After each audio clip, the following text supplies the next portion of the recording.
This is the miracle fruit, the fruit of the wizard, a fruit that's been called the Harry Potter of the food world. Why? Because it works magic on flavors. For example, here's how an ordinary person reacts when eating a sour lemon. But things get really strange when you eat a single miracle fruit before tasting that sour lemon. And then what happens is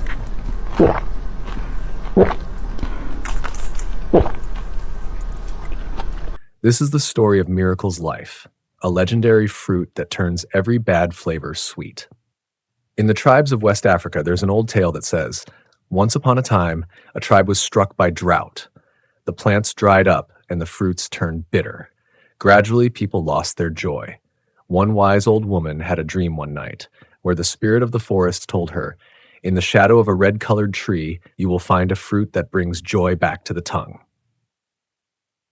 The next morning, she went and found a bush with small red fruits. She brought it back and gave it to the people. When they ate this fruit, the sour taste of lemons and the bitterness of herbs suddenly turned sweet, and the smiles returned. From that day on, the fruit was called the fruit of joy, or the fruit that brings back smiles. When French colonizers came to West Africa in the 18th century, they first encountered this fruit. One French commander wrote in his memoirs, before a meal of bitter roots and leaves, the natives eat a small, red, heart-shaped fruit. After that, they astonishingly eat foods we find unbearable, with a smile. So, what even is miracle fruit? Maybe you'd never heard of it before this video, and honestly, that makes sense. Because you won't find this fruit in regular grocery stores or in your grandma's fruit basket, or even in the fancy fruit trays at luxury parties. Miracle fruit, also known as the magic berry, is a tiny red thing about the size of a cranberry with a big seed in the middle. Its homeland, the warm, humid forests of West Africa. But not just Africa, this fruit is in love with all equatorial countries. There, in the shade of tall tropical trees, it grows quietly and calmly, an evergreen plant with shiny and mysterious leaves. It has a long fruiting season before the magic inside the tree begins to work. And for that magic to happen, it needs warm and humid weather, acidic soil, and of course, gentle light. And when it finally bears fruit, what grows is a fruit that has no distinct flavor of its own. It's not sweet, not sour, not delicious, not bad, just a neutral taste with a slight hint of natural plastic. But oh, beware of what you eat after it. No joke, no exaggeration. This is the miracle of a protein called miraculin, found only in this fruit. A tiny element that tricks your brain into thinking it's tasting something sweet, while in reality, it might be an extremely sour lemon. So with this superpower, being the miracle fruit must feel pretty cool, right? But it's not like that at all. You know why I say being a miracle isn't all that great? Because from the outside, everyone says, wow, it's magical. But on the inside, it's like you're just playing the role of a filter. When someone eats you, the world changes for a few minutes. Lemon turns into honey. Bitter coffee becomes chocolate cake. Onion tastes like apple. That's fun for everyone. So, with your tiny red body sitting on a plate, everyone gathers around to try you, not to taste you, because to them, you have no flavor. They eat you so they can try other things in different ways. They want to get revenge on the lemon, bite into it with power. That's why they come to you. They want to shoot back vinegar like it's nothing. No grimace, no flinch. That's why they come. They feel stronger, tougher, bolder, but they don't know the magic behind it is you. And you?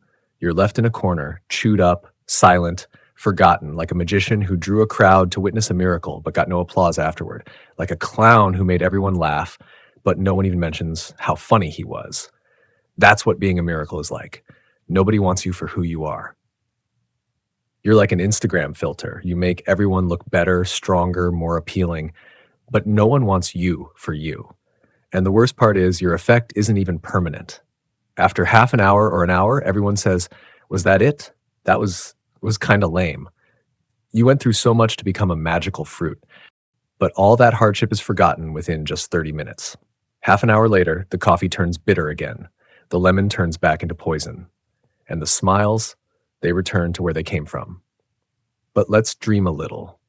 What if everyone in the world knew how much miracle could make the world better? In the 1970s, a group of American scientists and entrepreneurs tried to introduce miracle fruit as a sugar alternative and diet friendly sweetener in the US market. But right before the product was officially registered, the office where all the research and production documents were stored was robbed. No evidence remained. The investors pulled out and the project collapsed. Ever since, there have been rumors that lobbying from sugar and artificial sweetener companies played a role in its downfall to stop a natural rival from entering the market. If that had happened, this fruit could have become the savior of humanity, the greatest hero of the century.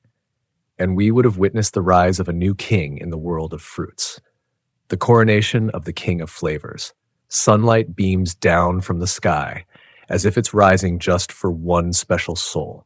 In a grand arena made of tropical leaves and coconut shells, Miracle Fruit sits on a royal throne. A velvet purple cape with a collar made of basil leaves drapes over its shoulders. On its head, a shiny crown made of lemon peel, adorned with a tiny ruby-like pomegranate seed.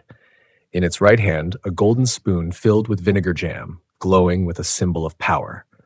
Behind it, a golden banner bears majestic, bold letters, King of Flavor. Fruits from all corners of the arena arrive and bow in respect.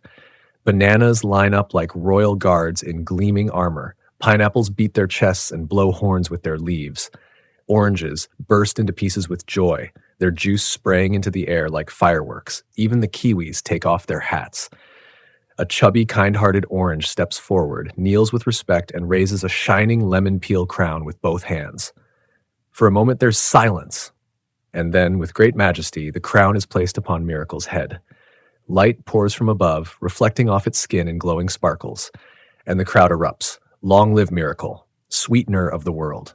The camera leaves the royal arena and zooms down to the heart of the city. People are standing in long lines. All the signs carry bold declarations. Long live the sugar-free life. Forget the bitter days forever. Kids head to school with colorful Miracle packs in their backpacks. Everyone eats snacks joyfully without worrying about the harm. Sugar pills are now rarely used. And just as Miracle walked through its dream with a small smile on its face, wearing the purple cape and lemon crown, it felt as if the sound of royal drums echoed in its ears. But unfortunately, that moment never came to pass. No banner was ever raised in its honor. No line of people ever formed to ask for its autograph.